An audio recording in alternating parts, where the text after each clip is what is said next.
بسم اللہ الرحمن الرحیم۔ السلام علیکم سامعین، کیا حال ہیں؟ خیر خیریت سے ہیں؟ آئیے آ گئے ہیں آپ لوگ اب کاشانہ بصیرت کے یوٹیوب چینل پہ، آئیے تشریف رکھیے اور ہم مل کر جس کتاب کو پڑھ رہے ہیں اس کا آغاز کرتے ہیں۔ کتاب کا نام ہے طب الصادق علیہ السلام، جس میں ہم امام جعفر صادق علیہ السلام کے اقوال اور ان کی طرف سے تعلیمات جو ہم تک پہنچائی گئی ہیں ہم جان رہے ہیں، جو کہ بہت مفید ہیں۔ آئیے اب ہم پیج نمبر 311 سے ریڈنگ کا آغاز کرتے ہیں۔ اور جیسا کہ آپ نے پچھلی ریکارڈنگز میں دیکھا کہ مفضل جو تھے وہ مولا کے پاس آئے تھے اور وہ سوالات کر رہے تھے، مولا ان کو سارے معاملات ہر حوالے سے انفارمیشنز دے رہے تھے، اور 2 نشستیں ان کے ساتھ مکمل ہو گئی تھیں۔ اب آج کی ریکارڈنگ میں ہم تیسری نشست پڑھنے جا رہے ہیں، اور یہ میں آپ کو بتا دوں کہ اس کے بعد ظاہر ہے یہ تھوڑی سی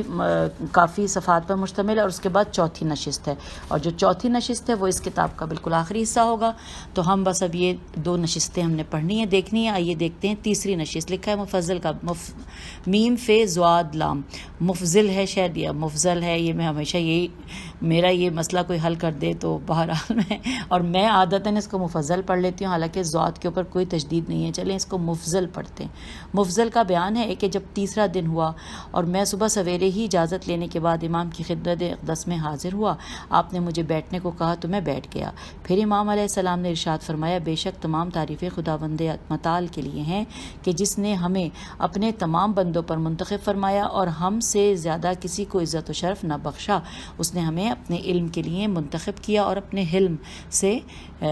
ہمیں قوت عطا کی۔ جو بھی ہم سے جدا ہوا جہنم اس کا گھر ہے، اور جو ہم سے متمسک رہا جنت اس کا مسکن ہے۔ حضرت امام جعفر صادق علیہ السلام نے فرمایا کہ تمہارے لیے انسان کی خلقت، اس کی تدبیر، مختلف اعتبار سے اس کے احوال، نیز حیوان کی خلقت، اس کے بارے میں وضاحت کر چکا ہوں، اور اب میں تمہارے لیے آسمان، سورج، چاند، ستارے، فلک، شب و روز، سردی و گرمی، ہواؤں، موسم، زمین، آب و ہوا، آگ، بارش، پتھر، پہاڑ، پھول، معادن، نباتات، نخل و درخت، اور جو کچھ ان میں دلائل عبرت ہیں بیان کرتا ہوں۔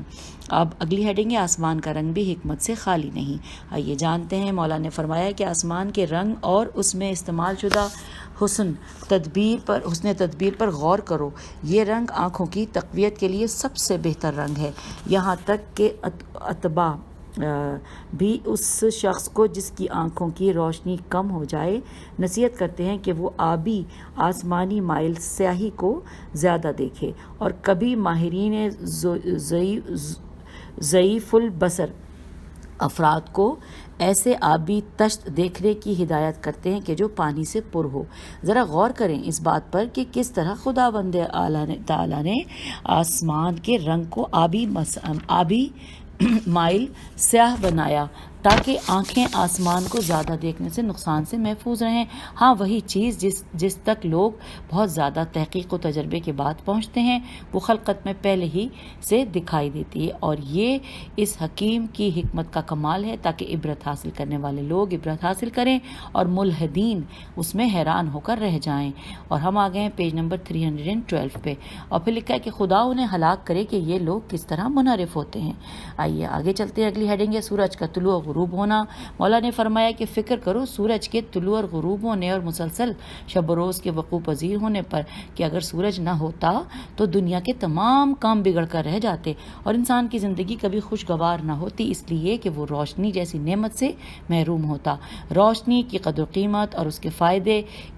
اس قدر ہیں کہ جن کے بارے میں زیادہ وضاحت کی ضرورت ہے۔ اور اب ذرا سورج کے غروب ہونے پر فکر کرو کہ اگر سورج غروب نہ ہوتا تو لوگوں کو چین و آرام اور قرار نہ ہوتا، اس لیے کہ وہ ایک ایسی چیز کی ضرورت محسوس کرتے کہ جو ان کے چین و سکون کا باعث ہو، جس کے وسیلے سے ان کے بدن کو آرام، حواس کو قوت اور قوت ہاضمہ غذا کو تمام بدن میں منتشر کر سکے۔ اس کے علاوہ اگر ہمیشہ دن ہوتا تو لوگوں کے حرص و چاہت انہیں اس پر مجبور کرتی کہ وہ اپنے کام کو جاری رکھیں، یہاں تک کہ ان کے بدن تھک کر چور چور ہو جاتے، اس لیے کہ بہت سے لوگ مال کے اس قدر حریص ہیں کہ اگر رات کی تاریکی ان کے کاموں میں مانے نہ ہوتی تو انہیں کبھی وہ قرار و آرام نہ آتا۔ اس کے علاوہ سورج کی مسلسل گرمی کی وجہ سے زمین اس قدر گرم ہو جاتی کہ زمین پر زندگی بسر کرنے والے تمام حیوانات و نباتات ختم ہو کر رہ جاتے۔ پس اس لیے خداوند اعلیٰ نے سورج میں اس طرح کی تدبیر رکھی کہ کبھی طلوع ہوتا ہے اور کبھی غروب، بالکل اس چراغ کی مانند کہ جو اہل خانہ اپنے کام وغیرہ کے لیے جلاتے ہیں، اور جب وہ اپنی ضرورت کو پورا کر لیتے ہیں تو اسے بجھا دیتے ہیں، تاکہ یہ عمل اہل خانہ کے لیے آرام و سکون کا باعث ہو۔ خلاصہ یہ ہے کہ نور و ظلمت جو ایک دوسرے کی ضد ہیں، خداوند اعلیٰ نے انہیں کائنات کی مخلوق کے لیے فلاح و بہبود کا وسیلہ قرار دیا ہے۔ اب آگے ہیں ہم پیج نمبر 313 پر، اور یہاں پر ہیڈنگ ہے 4 فصلوں کے فوائد۔ آئیے جانتے ہیں۔ امام صادق علیہ السلام نے فرمایا ہے کہ اس کے بعد سورج کی حرکت پر غور فکر کرو کہ جس کے نتیجے میں 4 فصلیں وجود میں آتی ہیں کہ جو حکمت خالق دو جہاں کا منہ بولتا ثبوت ہے۔ سردی میں درختوں کی باطنی حرارت محفوظ رہتی ہے، جس سے پھلوں میں مواد پیدا ہوتا ہے، ہوا غلیظ ہو جاتی ہے، بارش اور بادل وجود میں آتے ہیں، حیوانات کے بدن قوی و محکم ہو جاتے ہیں۔ بہار میں وہ مواد جو سردی میں پھلوں کے اندر محفوظ رہ جاتا ہے وہ درختوں میں پیدا ہو چکا ہوتا ہے، اپنے اندر حرکت پیدا کرتے ہوئے پھول، پھل اور پودے کی شکل میں ظاہر ہوتا ہے، درختوں پر سبزہ اگاتا ہے اور حیوانات مقاربت کے لیے تیار ہو جاتے ہیں۔ گرمی میں ہوا کی شدت کی وجہ سے پھل پک جاتے ہیں، حیوانات کے بدن سے رطوبت و فضلہ دور ہو جاتا ہے، زمین کی رطوبت خشک ہو جاتی ہے، جس کی وجہ سے زمین عمارت اور گھر بنانے کے لیے ہر طرح سے مناسب ہوتی ہے۔ خزاں میں ہوا صاف، بیماریاں دور اور بدن صحیح و سالم ہو جاتے ہیں، اور خزاں میں راتیں اس قدر لمبی ہوتی ہیں کہ جن میں بہت سے کام انجام دیے جا سکتے ہیں، اور اس میں ہوا صاف، خشک اور بے ضرر ہوتی ہے، اور اس موسم میں دوسرے اس قدر فائدے ہوتے ہیں کہ اگر وہ سب تمہارے لیے بیان کروں تو گفتگو کافی طولانی ہو جائے۔ اب اگلی ہیڈنگ ہے گردش آفتاب۔ آئیے جانتے ہیں، لکھا ہے کہ اب ذرا فکر کرو کہ آفتاب کے 12 برجوں میں منتقل ہونے پر جس کے سبب سال وجود میں آتے ہیں، اور اس قدر اس پر غور کرو کہ جو خداوند متعال نے ان کی سالانہ گردش میں رکھی ہے۔ پیج 314 گردش میں رکھی ہے، جس سے 4 فصلیں سردی، بہار، گرمی اور خزاں وجود میں آتی ہیں کہ جو پورے سال پر محیط ہیں۔ اس کی اس طرح تدبیر کی گئی ہے کہ وہ روز اول سے ہی مشرق سے طلوع کرے اور مغرب کی سمت تابانی کرتا ہوا واپس پلٹے، اور مختلف مقامات کو اپنے نور سے بہرامند کرتا ہوا مغرب کی جانب سیر کو جاری رکھ کر ان مقامات پر تابانی کرے کہ جہاں اس نے روز اول تابانی نہیں کی تھی۔ پس اس عمل کے نتیجے میں دنیا کا کوئی نقطہ ایسا نہیں بچتا کہ جو سورج کی روشنی اور اس کے فائدوں سے بہرامند نہ ہوتا ہو۔ اگر سورج سال میں کچھ مدت یا چند سال کے لیے اپنے معین شدہ نظام کے خلاف عمل کرے تو لوگوں کا عجیب و غریب حال ہو جائے، بلکہ یہ کیسے ممکن ہے کہ سورج کے نہ ہونے پر لوگ زندہ رہیں؟ کیا دنیا والے نہیں دیکھتے کہ یہ تمام کام بہت اہمیت کے حامل ہیں؟ معاف کیجیے گا، پڑھتے پڑھتے کچھ کبھی کبھار ہو جاتا ہے جی۔ اہمیت کے حامل ہیں کہ جن میں بنی نوع انسان کا کوئی دخل نہیں۔ سورج اپنے ایک معین شدہ مدار پر حرکت کرتا ہے اور کسی بھی صورت میں اس کی خلاف ورزی نہیں کرتا، اور نہ ہی کسی قسم کی مشکل اور موانع سے دوچار ہوتا ہے۔ یہ سب کچھ عالم کی بھلائی اور جو کچھ اس میں ہے اس کی بقا کے لیے ہے۔ اس گردش میں دانے اور میوہ جات پک جاتے ہیں اور پھر دوبارہ رشد و نما شروع کرتے ہیں۔ کیا تم نہیں دیکھتے کہ ایک سال آفتاب کی سیر حمل سے حمل تک کے اندازے کے برابر ہے؟ سال اور 4 فصلوں کے وسیلے ہی سے زمانے کا اندازہ لگایا جا سکتا ہے، اور یہ وہ نظام ہے کہ جس سے خدا نے ابتدا ہی میں منظم و مرتب کیا کہ اب جو بھی زمانہ آئندہ وجود میں آئے گا وہ اس نظام کے تحت ہو، اور اسی وسیلے سے لوگ اپنے امور طے کرتے ہیں۔ مثلا معین شدہ زمانے کے وسیلے سے لوگ اپنے معاملات طے کرتے ہیں۔ سورج ہی کی سیر کی وجہ سے زمانہ مکمل ہوتا ہے اور وقت کا صحیح حساب و اندازہ لگایا جاتا ہے۔ اب آئیے پڑھتے ہیں اگلی ہیڈنگ، تابش آفتاب۔ امام صادق علیہ السلام نے فرمایا اے مفضل ذرا غور کرو سورج کی تابانی پر کہ کیسی تدبیر اس میں کار فرمایا کہ اگر وہ آسمان کے ایک نقطے پر ظاہر ہوتا اور وہ کہیں رک جاتا اور ذرہ برابر اپنی جگہ سے حرکت نہ کرتا تو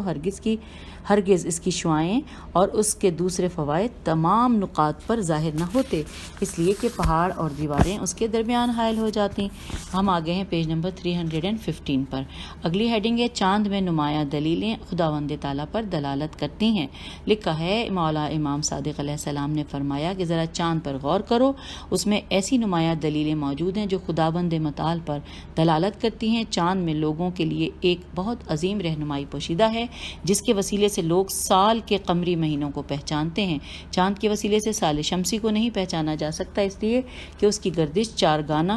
چار گانا فصلوں سے مطابقت نہیں رکھتی اور نہ ہی پھلوں کی نشو و نما انہیں کاٹنے یا اتارنے کی مدت تکمیل ہوتی ہے۔ یہی وجہ ہے کہ سال قمری سال شمسی سے مختلف ہوتا ہے اور سال قمری کے مہینے آگے پیچھے ہو جاتے ہیں کہ ایک دفعہ گرمیوں میں دوسری دفعہ سردیوں میں۔ اگلی ہیڈنگ ہے چاند کا نور۔ لکھا ہے مولا امام جعفر صادق علیہ السلام نے فرمایا اے مفضل ذرا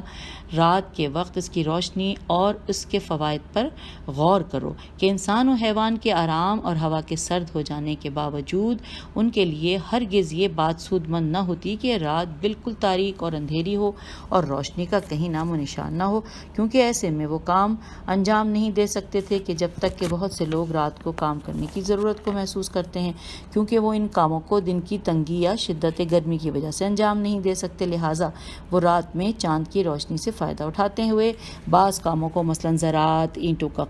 قالب میں رکھنا اور درخت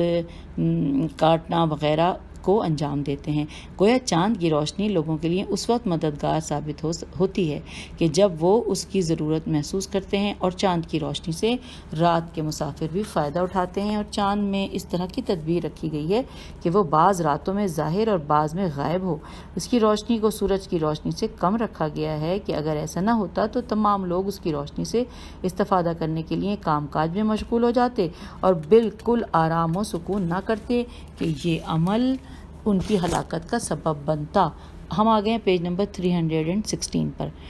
ان کی ہلاکت کا سبب بنتا۔ چاند کے اندر مختلف قسم کی تبدیلیاں رونما ہوتی ہیں کہ کبھی وہ کمان کی شکل اور کبھی لکیر نما دکھائی دیتا ہے، کبھی اس میں زیادتی اور کبھی اس میں کمی واقع ہوتی ہے، اور اسی طرح چاند گہن بھی ہوتا ہے کہ جو خالق دو جہاں کی قدرت پر دلالت کرتا ہے۔ چاند کا گہن ہونا اور اس قسم کی دوسری تبدیلیاں بھی عالم کی بھلائی کے لیے ہیں کہ جو خالق عالم کی قدرت کا منہ بولتا ثبوت ہیں جس سے عبرت حاصل کرنے والے لوگ عبرت حاصل کرتے ہیں۔ اگلی ہیڈنگ ہے ستارے۔ آئیے جانتے ہیں، مولا فرما رہے ہیں کہ ستاروں اور ان کی حرکت پر غور کرو، ان میں سے بعض اپنے مرکز سے انفرادی حرکت نہیں کرتے بلکہ وہ اجتماعی حرکت کرتے ہیں، جبکہ ان میں بعض آزادانہ طور پر ایک برج سے دوسرے برج کی طرف حرکت کرتے ہیں۔ یہ اپنی حرکت میں ایک دوسرے سے مختلف ہیں۔ ان ستاروں کی حرکت دو طرح کی ہے، ایک حرکت عمومی ہے جو فلک سے مغرب کی طرف ہے، اور ایک حرکت خود ان سے متعلق ہے کہ جو وہ مشرق سے مغرب کی طرف کرتے ہیں۔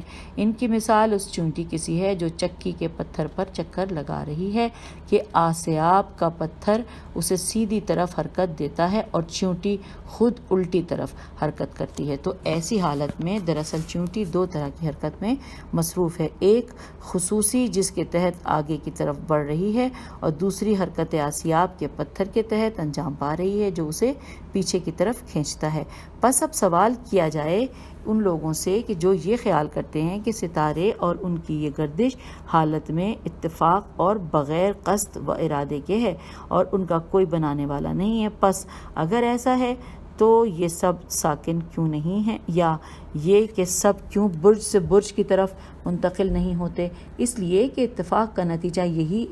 یہی ہوتا ہے۔ پھر کس طرح ان میں دو حرکتوں کا مشاہدہ کیا جاتا ہے؟ اس بات سے یہ ظاہر ہوتا ہے کہ ستاروں کی حرکت حکمت، تدبیر اور قصد و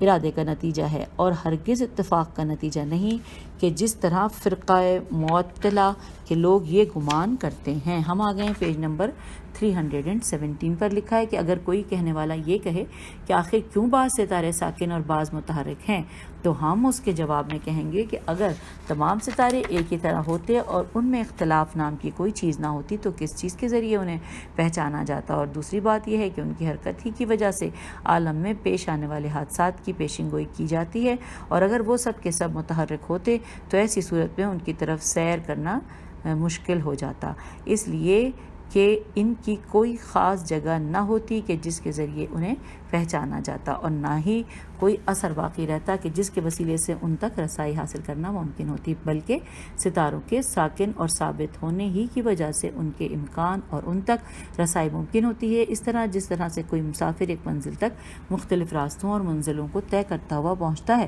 تو بس اگر تمام ستارے ایک ہی قسم کی حرکت رکھتے تو تمام نظام خراب ہو جاتا، اور پھر کہنے والے کے لیے یہ بات کہنا صحیح ہوتی کہ ان سب کا ایک اندازے پر ہونا اس چیز کی پر دلالت ہے کہ یہ سب محض اتفاقات کا نتیجہ ہے، لہٰذا جو کچھ ہم نے ستاروں کی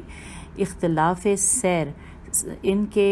عمل اور جو کچھ ان کے فوائد و نتیجے کے بارے میں بیان کیا، یہ سب چیزیں اس بات پر دلالت کرتی ہیں کہ وہ قصد و ارادے کے تحت وجود میں آئے ہیں اور ان کے وجود میں تدبیر استعمال کی گئی ہے۔ آئیے اب ہم اگلی ہیڈنگ پہ ان کو دیکھتے ہیں، لکھا ہے سریہ، جوزا، شارعین اور سہل میں حکمت۔ لکھا ہے امام صادق علیہ السلام نے فرمایا، اے مفضل ذرا غور کرو ان ستاروں پر کہ جو سال میں کچھ وقت ظاہر اور کچھ وقت پوشیدہ رہتے ہیں، مثلا سریہ، جوزا، شارعین اور شین عین رے، یہ نون، یہ ہے شارعین کی ہجے، تو میں نے آپ کے سامنے کر دی، شارعین اور سہل، سین ہے لام۔ اگر یہ سب ستارے ایک ہی ساتھ اور ایک ہی وقت میں ظاہر و نمودار ہوتے تو ان کی پہچان مشکل ہو جاتی اور بہت سے کام انجام نہ دیے جاتے، مثلا سریہ کے طلوع و غروب کے ہونے کا علم جس سے لوگ مختلف فائدے حاصل کرتے ہیں، ان ستاروں کا طلوع و غروب ہونا ایک دوسرے سے مختلف ہے تاکہ لوگ انہیں پہچان کر ان سے بہرہ مند ہو سکیں، یہی وجہ ہے کہ سریہ، جوزا وغیرہ کبھی غائب ہوتے ہیں اور کبھی ظاہر ہوتے ہیں۔ آئیے اب ہم آگے ہیں پیج نمبر 318 پر، اور ہیڈنگ لکھی ہے بنات الناش، ستارہ ہمیشہ ظاہر رہتا ہے۔ لکھا ہے اس کے بارے میں کہ امام صادق علیہ السلام نے فرمایا ہے کہ بنات الناش، ستارے کو خداوند متعال نے اس طرح بنایا ہے کہ وہ ہمیشہ ظاہر رہتا ہے اور غائب نہیں ہوتا، کیونکہ بنات الناش ایک ایسی علامت ہے کہ جس کے ذریعے لوگ صحرا اور بیابان اور دریا میں اپنی کھوئی ہوئی راہ کو پاتے ہیں، اسی لیے یہ ہمیشہ ظاہر ہے اور غائب نہیں ہوتا تاکہ جب لوگ جب چاہیں اسے دیکھیں اور اپنی سمت کو معین کریں۔ در حقیقت یہ امور جو آپس میں ایک دوسرے سے مختلف ہیں، لوگوں کی احتیاج و ضرورت کو پورا کرنے اور ان کے فائدے کے لیے ہیں۔ اس قسم کے ستاروں میں اور بہت سے فوائد ہیں، اور یہ کہ بہت سے کاموں کے اوقات ان کے ذریعے معلوم ہوتے ہیں، مثلا زراعت، درخت کاری، سفر دریا و صحرا اور مختلف حوادث، مثلا ہوا، بارش، گرمی اور سردی کا اظہار ہونا بھی ان کے ذریعے معلوم ہوتا ہے، اور ان کی روشنی سے رات میں سفر کرنے والے افراد کا فائدہ اٹھاتے ہیں اور اس کے ذریعے سے رہنمائی پاتے ہوئے خوفناک قسم کے بیابان اور دریاؤں میں سفر کو جاری رکھتے ہیں۔ ان تمام باتوں کے ساتھ ساتھ ان ستاروں کا آسمان کے درمیان پستی و بلندی اور طلوع و غروب کی حالت میں حرکت کرنا عبرت حاصل کرنے والوں کے لیے عبرت ہے کہ تیزی سے یہ ستارے اپنے مدار میں حرکت کرنے میں مصروف ہیں۔ اگلی ہیڈنگ ہے چاند، سورج اور ستارے ہم سے اس قدر دور کیوں ہیں؟ آئیے اس سوال کا جواب بھی جانتے ہیں۔ مولا نے فرمایا ہے کہ ہم کس طرح سے چاند، سورج اور ستاروں کو ان کی تیز ترین حرکت کے باوجود قریب سے دیکھ سکتے ہیں؟ کیا ہماری آنکھیں ان کی تیز روشنی سے اپنی بصیرت و بینائی نہ کھو بیٹھیں؟ دوبارہ پڑھتی ہوں، ہاں یہی بالکل صحیح پڑھا ہے میں نے، نہ کھو بیٹھیں، جس طرح سے کبھی اگر آنکھوں پر تیز روشنی پڑ جائے تو آنکھیں اپنی بینائی کھو بیٹھتی ہیں۔ اس کی مثال اس طرح ہے کہ اگر کچھ لوگ ایک ایسے قبے کے درمیان ہوں جو چراغوں سے پر ہو اور وہ قبہ تیزی سے ان کے گرد چکر لگانے لگے تو مسلماً وہ ان کی آنکھوں کو اس طرح حیران کر دے گا کہ وہ اپنا کام کرنا چھوڑ دیں گی۔ پس ذرا غور کرو کہ اس تدبیر پر کہ ان کی سیر و حرکت کو انسانوں سے دور رکھا گیا تاکہ ان کی آنکھیں ان کے ضرر سے محفوظ رہیں اور ان میں کسی قسم کا خلل ایجاد نہ ہونے پائے۔ ہم آ گئے ہیں پیج نمبر 319 پر۔ لکھا ہے ستاروں کو تھوڑی سی روشنی عطا کی گئی تاکہ ان کی روشنی چاند کی غیر موجودگی میں اس کی نیابت کرے۔ ان لوگوں کے لیے رات کا سفر کرنا ممکن ہو سکے، اس لیے کہ انسان کی زندگی میں کبھی کوئی ایسا حادثہ پیش آتا ہے کہ جس کی وجہ سے وہ رات ہی کے وقت اپنی جگہ چھوڑنے پر مجبور ہوتا ہے۔ بس اب اگر اس آدھی رات میں کوئی چیز ایسی نہ ہو کہ جس کی روشنی میں وہ راہ دیکھ سکیں تو کبھی وہ اپنی جگہ سے ہل نہیں سکتے۔ اگلے پیراگراف میں لکھا ہے کہ اب ذرا غور کرو اس لطیف و تدبیر و حکمت پر کہ خداوند متعال نے رات کے لیے ضرورت کے مطابق وقت مقرر کیا اور اس کی تاریکی میں اتنی روشنی رکھی کہ جس سے لوگ اپنی وہ تمام ضرورتیں پوری کر سکیں کہ جس کے بارے میں وضاحت کی جا چکی ہے۔ اب اگلی ہیڈنگ ہے سورج، چاند، ستارے اور برج خدا کے وجود کی دلیل ہیں۔ لکھا ہے امام صادق علیہ السلام نے فرمایا، اے مفضل فکر کرو اس نظام پر کہ جو سورج، چاند اور ستاروں اور برجوں کے ساتھ مل کر عالم کے گرد محو گردش ہے،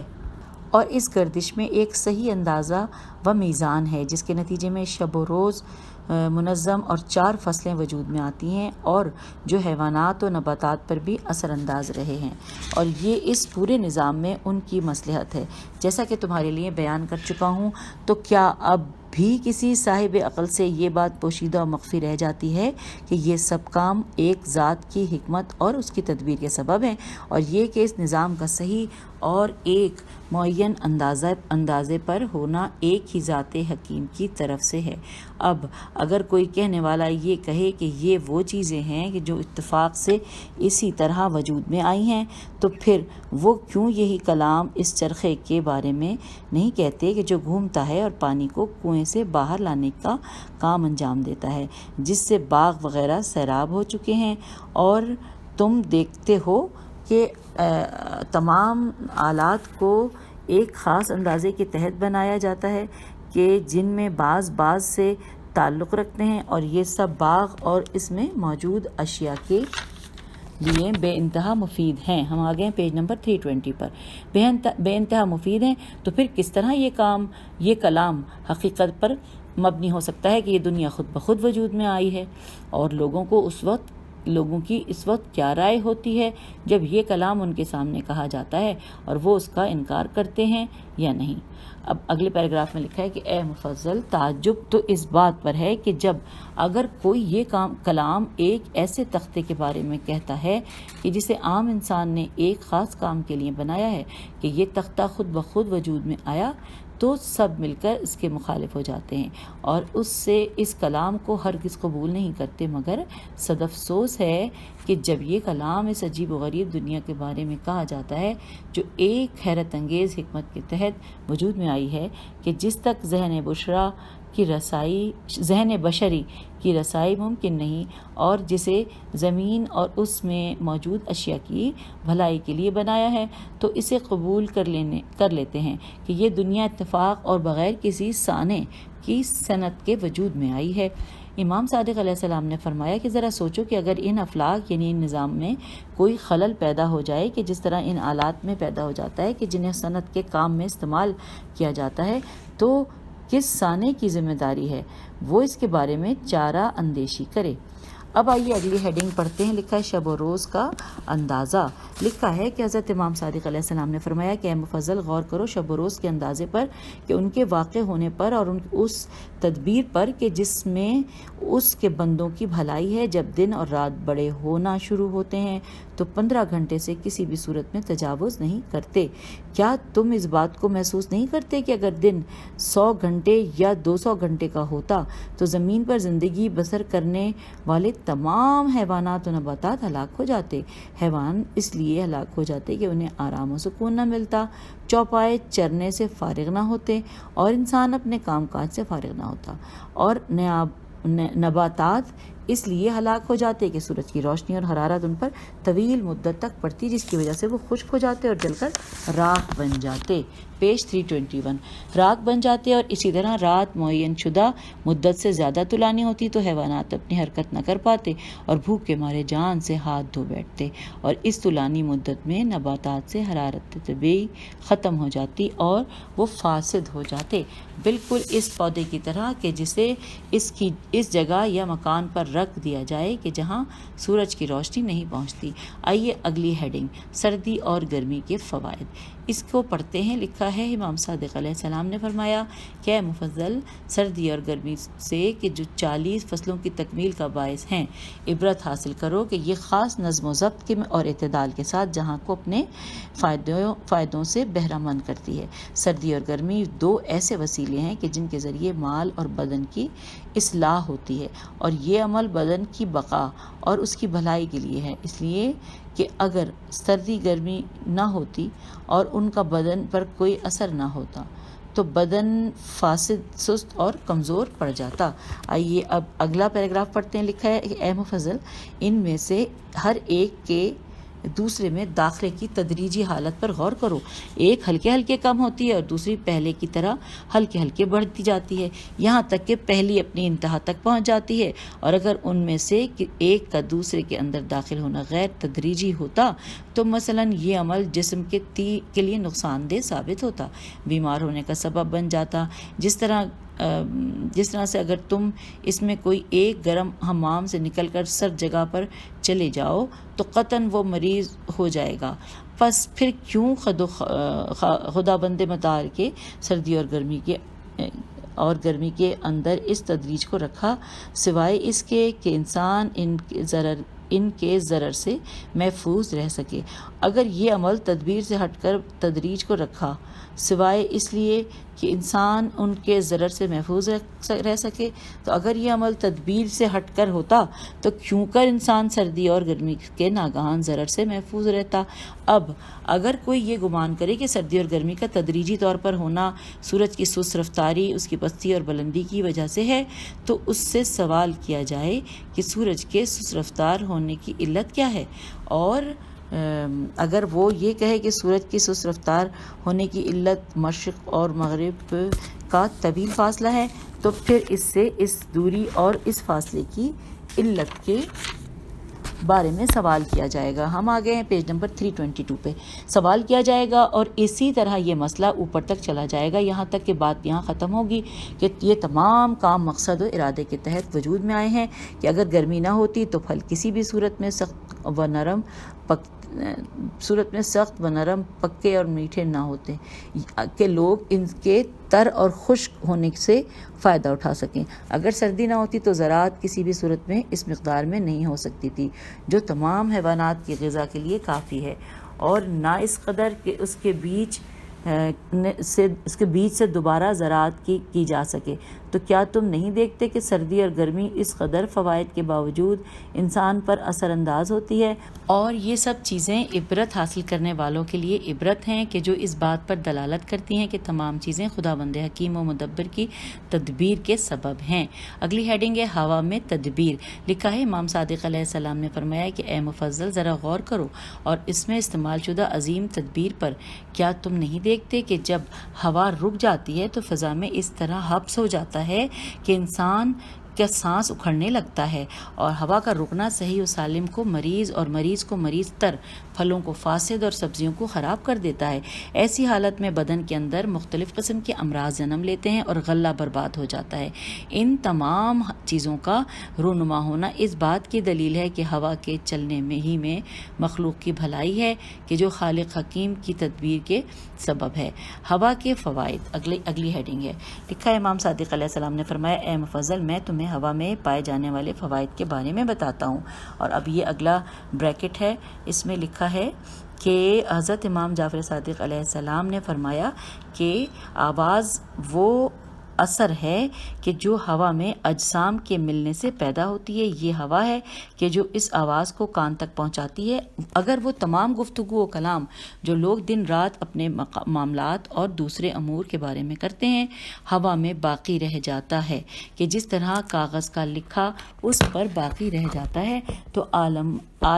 کلام سے پر ہو جاتا ہے اور یہ عمل لوگوں کو تنگی اور سختی سے دوچار کرتا ہے۔ ہم آگے ہیں پیج 323 پہ۔ سختی سے دوچار کرتا ہے اور ان کے لیے مشکلات ایجاد کرتا ہے، اور وہ جو ضرورت ہوا کی تبدیلی اور اسے تازہ کرنے کے لیے محسوس کرتے وہ کاغذ کی تبدیلی اور اس کی تجدید کی احتیاج و ضرورت سے کہیں زیادہ ہوتی، اس لیے کہ جو کچھ کلام کیا جاتا وہ لکھنے سے کئی گنا زیادہ ہے، لہٰذا خلاق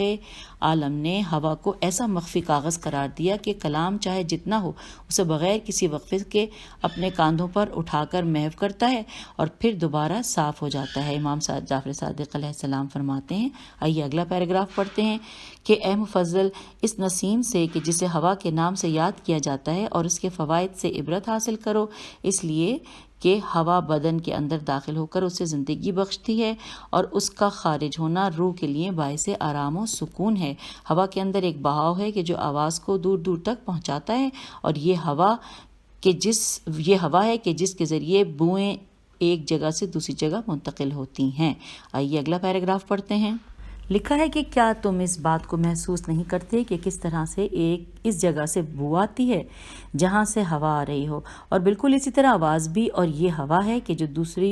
جو سردی اور گرمی کو اپنے دامن میں لیے ہوئے ہے، جس میں عالم کی بھلائی کا راز پوشیدہ ہے، اور یہ ہوا جب اجسام پر چلتی ہے تو ان کے لیے باعث پاکیزگی اور رونق ہوتی ہے۔ ہوا ہی بادلوں کو ایک جگہ سے دوسری جگہ حرکت دیتی ہے تاکہ تمام لوگ ان کے فوائد سے بہرہ مند ہو سکیں، اور جب بادل غلیظ ہو کر برستے ہیں تو انہیں جدا کرنے کا کام بھی ہوا ہی کرتی ہے تاکہ یہ باریک ہو کر بکھر جائیں۔ ہوا ہی سے درخت پھل دار ہوتے ہیں، ہوا ہی کشتی کو پانی میں حرکت دیتی ہے، کھانے کو لطیف، پانی کو ٹھنڈا، آگ کو شعلہ آور، تیز تر چیزوں کو خشک کرنے کا کام بھی ہوا ہی انجام دیتی ہے۔ مختصر یہ کہ زمین پر تمام موجود اشیاء کو ہوا زندگی بخشتی ہے کہ اگر ہوا نہ ہوتی تو نباتات خشک ہو جاتے، حیوانات ہلاک ہو جاتے اور تمام چیزیں فاسد و ضائع ہو کر رہ جائیں۔ تو سامعین اب اجازت دیجیے، ہم پیج 323 پہ اپنی ریڈنگ کو اختتام کرتے ہیں، آپ کو خدا حافظ کہتے ہیں۔ انشاءاللہ اگلی آڈیو میں ملتے ہیں، مل کر پڑھتے ہیں۔ فی امان اللہ۔